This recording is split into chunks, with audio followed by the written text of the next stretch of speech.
since I've been president. He's an incredible man. 158 years ago today, in this White House, President Lincoln was putting the final touches on his second inaugural address. And he wrote, "Let us strive to finish the work we are in, to bind up the nation's wounds, and care for him who shall have borne the battle." Today, 58 years after he bore the battle, we honor a true hero of our nation, Colonel Paris Davis. I've had a chance to get to talk to him a little bit. We talked on the phone, and he doesn't know, but we're going to talk a lot more. Incredible guy. The Medal of Honor, created during Lincoln's presidency, is our country's highest military award, recognizing gallantry above and beyond the call of duty. That word gallantry, it's not much used these days, gallantry. But I can think of no better word to describe Paris, to describe you. I really can't. Gallantry. And everyone here feels exactly the same way. That includes Secretary Austin and Secretary McDonough and Secretary of the Army Wormuth and the Vice Chairman Grady and General McConville, Representative Beyer. Where's Representative Beyer? Thank you. Thank you for pushing this a little bit. Appreciate it. For joining us today. Now, as many of you know, Paris will be the first to tell you that he hates the word "I," that it was his team who served and his team who sacrificed. So today, I'm truly honored to welcome one of those teammates, Ron Dice. Where's Ron? Ron.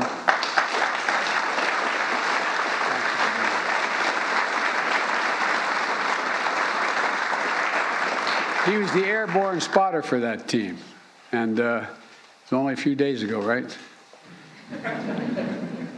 I also want to thank previous Medal of Honor recipients who are here, who joined us to recognize their brother-in-arms, Leroy Petrie, William Swenson, Melvin Morris, Matthew Williams, and Earl Pumley. Stand up, guys.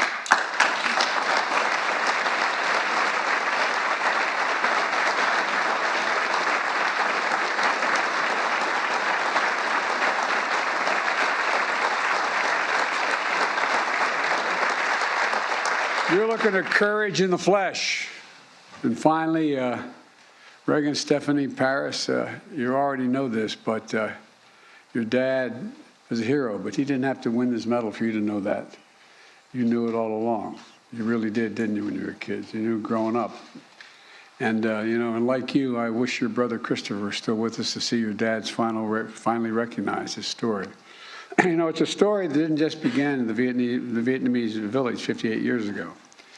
Instead, picture Paris in 1956, the son of a Midwestern foundry worker, starting his first year at Southern University in the heart of Louisiana. The college football team quickly noticed that Paris had the grit and the guts it needed on the team. So before long, Paris not only joined the team, but he was named All-American before us. He's a very slow learner, this guy. I tell you what, but off the field, Paris saw constant reminders that to many, he was less than an American. And that in the eyes of the law, he was less than a person. Signs on bars that read "whites only," seats on buses were off limits for African Americans. Schools, streets, shops divided by segregation. Paris endured all of this and still chose to join his college ROTC unit, volunteering to serve a country that in many places still refused to serve people who looked like him. Right away, it was clear that Paris was a born warrior. He became an Army Ranger. Then he jumped at the chance to join the Green Berets, becoming one of the nation's first black Special Forces officers. Paris liked the Green Berets because they were elite. It wasn't just, as Paris once said, Joe here, Joe there. By the way, it didn't offend me you said Joe here, Joe there. You know what I mean? That didn't bother me. But the Green Berets, like our country then, weren't free from discrimination either. People pulled Paris aside to warn him, "Are you sure you want to join? There aren't a lot of people like you, look like you in this outfit." Well, remember, this was only 14 years after President Truman desegregated our military. only 14 years later. But Paris didn't listen to them, and thank God he didn't. Paris helped write the history of our nation. And this year, we celebrate the 75th anniversary of our first fully integrated armed forces, and name Paris Davis will still stand alongside the nation's pioneering heroes. You know, in the early hours of June 18, 1965, and his then Captain Davis, and his team with 3 other Green Berets were wrapping up a job well done. And together, they just finished a 10-mile march through the night to support a company of South Vietnamese soldiers on their first combat mission, a raid against the Viet Cong, thick in the jungle of Bong Son. The raid was a success. But as the sun began to rise, the men heard that haunting sound ring out. A bugle, a sure sign of a counterattack. Within minutes, the jungle lit up with enemy fire. Hundreds of Viet Cong began to swarm Captain Davis and his team, pinning them down in a rice paddy with no cover. Captain Davis rallied his team to fight back. Getting so close to the enemy, he was battling them hand to hand. Hours, this is the part that stuns me, hours into that fight, Captain suddenly heard a sound worse than the bugle, his teammate crying out for help. His team sergeant had been shot badly in his foot and his leg, trapping him in the middle of the paddy. And it got worse. On the far side of the field, his weapons specialist was stuck in a cesspit after being temporarily knocked out by shrapnel. You know, and even further beyond him was his medic, who had been shot in the head. Captain Davis realized he was the last American standing. Without hesitation, he yelled, "I'm coming for you. I'm coming for you." He called in friendly fire and gave a little bit of cover to run out and rescue his team. On his first attempt to get to Team Sergeant, Captain Davis was shot in the arm and had to turn back. Captain Davis waited for another window and sprinted back out again. But his team sergeant was stuck. Captain Davis couldn't fully break him free before he had to return to cover. He didn't give up, though. That's not the Green Beret way. For his third time, as enemy fire rained down him, he ran out. Captain Davis freed his team sergeant, threw him over his shoulder, and started carrying up the hill to safety. Captain Davis got about halfway up the hill before a bullet pierced his leg. Then, in front of him, another Green Beret sergeant who had just arrived to the battle to reinforce the team was shot in the chest and now needed to be rescued as well. Captain Davis limped up the hill with his team sergeant on his shoulder. He'd been fighting for around 10 hours, but Captain Davis didn't hesitate. He went back down the hill to retrieve the reinforcement who had been just shot in the chest, all 240 pounds of him. Next, Captain Davis ran to his weapons specialist, who was struck in that cesspit. Viet Cong fighters continued to spray gunfire across the field as Captain Davis threw his teammate a rope, pulled him out, and began to haul him up the hill as well. But this time, the rescue helicopter had landed. Captain Davis' commander gave him a direct order, "Get on board." Davis' response was just as direct. "Sir," he said, "I'm just not going to leave. I still have an American out there." Unsure if he was still alive, Captain Davis began to plan how he would get his medic. Just the day before, the medic had found out he was the good news. He was a new father. His wife had given birth to their first child. Captain Davis was going to give him a chance to see his baby boy. He pinpointed the medic's position and began crawling toward him, with gunfire and grenades still exploding around him. When he got there, the medic, still alive, asked him, "Am I going to die? Am I going to die?"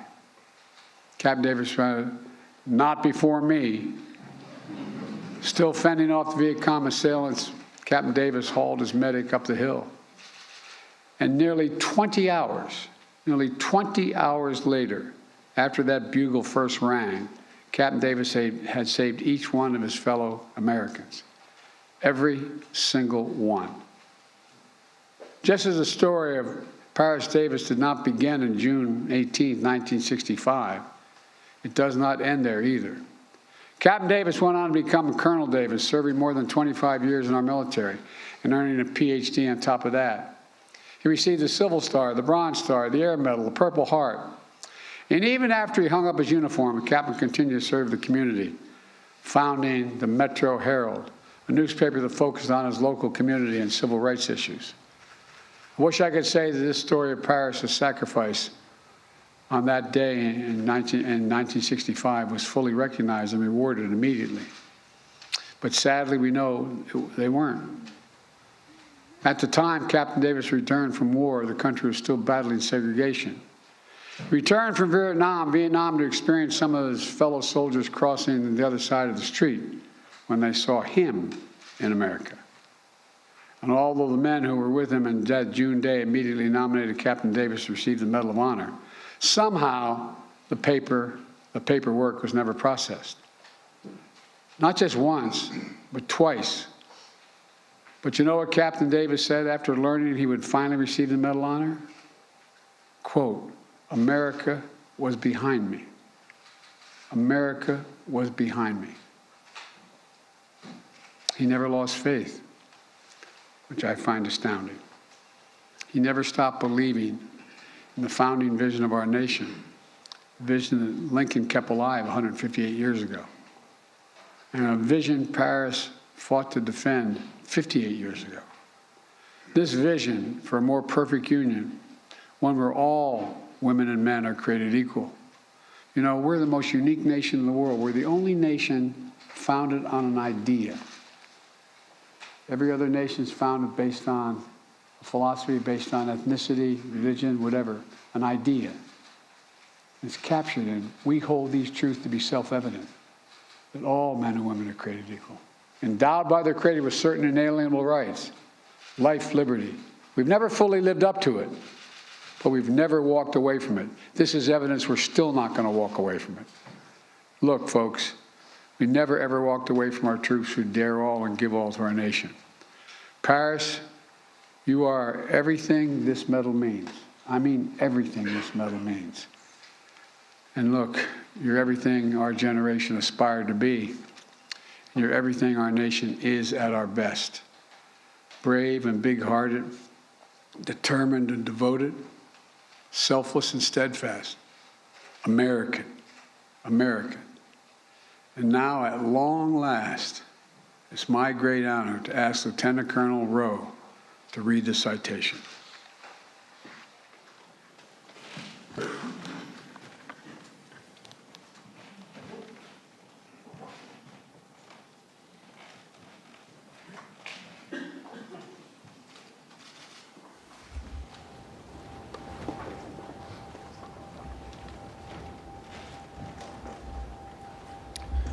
The President of the United States of America, authorized by Act of Congress, March 3, 1863, has awarded in the name of Congress the Medal of Honor to Captain Paris D. Davis, United States Army, for conspicuous gallantry and intrepidity at the risk of his own life above and beyond the call of duty. Captain Paris D. Davis, Commander, Detachment A321, 5th Special Forces Group Airborne, 1st Special Forces, distinguished himself by acts of gallantry and intrepidity above and beyond the call of duty while serving as an advisor to the 883rd Regional Force Company, Army of the Republic of Vietnam, during combat operations against an armed enemy in the vicinity of Bong Son, Republic of Vietnam, on June 17 through 18, 1965. Captain Davis and 3 other U.S. Special Forces advisors accompanied the Vietnamese 883rd Regional Force Company on its first combat mission, a daring nighttime raid against a Viet Cong regional headquarters housing a superior enemy force. Captain Davis' advice and leadership allowed the company to gain the tactical advantage, allowing it to surprise the unsuspecting enemy force and kill approximately 100 enemy soldiers. While returning from the successful raid, the Regional Force Company was ambushed and sustained several casualties. Captain Davis consistently exposed himself to the hostile small arms fire to rally the inexperienced and disorganized company. He expertly directed both artillery and small arms fire, enabling other elements of the company to reach his position. Although wounded in the leg, he aided in the evacuation of other wounded men in his unit, but refused medical evacuation himself. Following the arrival of air support, Captain Davis directed artillery fire within 30 meters of his own position in an attempt to halt the enemy's advance. Then, with complete disregard for his own life, he braved intense enemy fire to cross an open field to rescue his seriously wounded and immobilized team sergeant. While carrying the sergeant up a hill to a position of relative safety, Captain Davis was again wounded by enemy fire. Despite 2 painful wounds, Captain Davis again refused medical evacuation, remained with the troops, fought bravely, and provided pivotal leadership and inspiration to the Regional Force Company as they repelled several Viet Cong assaults on their position over a period of several hours. When friendly reinforcements finally arrived, Captain Davis again refused medical evacuation until he had recovered an U.S. advisor under his command who had been wounded during the initial ambush and presumed dead. While personally recovering the wounded soldier, he found him severely wounded but still clinging to life. Captain Davis directed the helicopter extraction of his wounded colleague, not leaving the battlefield himself until after all friendly forces were recovered or medically evacuated. Captain Davis' heroism and selflessness, above and beyond the call of duty at the risk of his own life, are in keeping with the highest traditions of military service and reflect great credit upon himself, his unit, and the United States Army.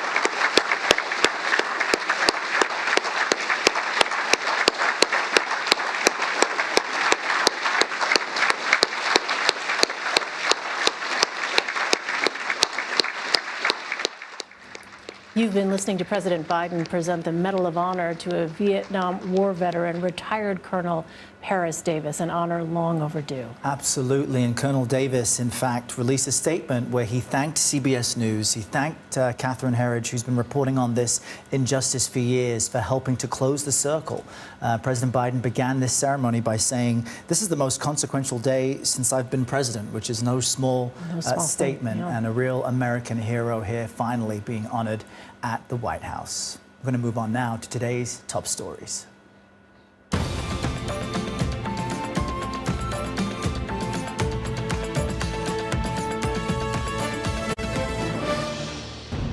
Hello, everyone. Thanks for joining us here on CBS News. I'm Elaine Quijano. And I'm Errol Barnett. We're very happy to be with all of you this Friday. Here are the top stories we're tracking right now. Disgraced South Carolina lawyer Alex Murdaugh was sentenced to life in prison this morning, just hours after a jury convicted him of murdering his wife